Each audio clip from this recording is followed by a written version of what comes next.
বাংলাদেশের সাবেক প্রধানমন্ত্রী হাসিনা সরকারের আমলের উচ্চপদস্থ পুলিশ আধিকারিক গ্রেপ্তার অবৈধভাবে সীমান্ত পারে ভারতে আসার অপরাধে।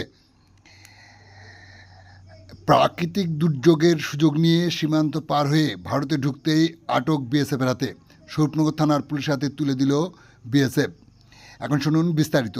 স্বরূপনগর থানার ভারত ও বাংলাদেশ সীমান্তে হাকিমপুর চেকপোস্টের ঘটনা। হাসিনা সরকারের আমলে উচ্চপদস্থ পুলিশ আধিকারিক আফরুজ্জামান বাংলাদেশের রংপুর মেট্রোপলিটন পুলিশের উচ্চপদস্থ আধিকারিক ছিলেন। ইউনূস সরকার আসার পরে সাতক্ষীরা জেলার সীমান্ত লাগোয়া গ্রামে আত্মগোপন করেছিল সে, কিন্তু শনিবার সন্ধ্যার দিকে প্রাকৃতিক দুর্যোগের সুযোগে হাকিমপুর সীমান্ত দিয়ে এদেশে অবৈধভাবে ঢোকার চেষ্টা করলে সীমান্তরক্ষী বাহিনীর জওয়ানরা তাকে আটক করে, তারপর স্বরূপনগর থানার পুলিশের হাতে তুলে দেয়।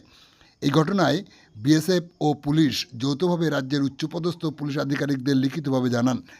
ইতিমধ্যে ভারত হাইকমিশনারের কাছে আফরুজ্জামানের কাছ থেকে পাওয়া উপযুক্ত নথিপত্র তুলে দেওয়া হয়েছে। পুরো বিষয়টা ভারত হাইকমিশনার বাংলাদেশ হাইকমিশনকে জানান।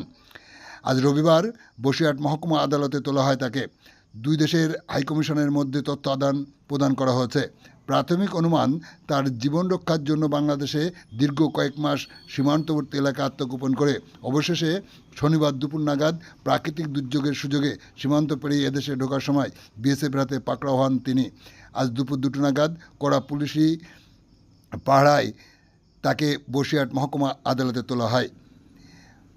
বসিরহাট মহকুমা আদালত তাকে 14 দিনের জেল হেফাজতের নির্দেশ দেয়। আপনারা দেখছেন সেই সময়কার বিশেষ মুহূর্তের ধারণকৃত ভিডিও চিত্র আজকের স্বরূপনগর পত্রিকার অনলাইনে।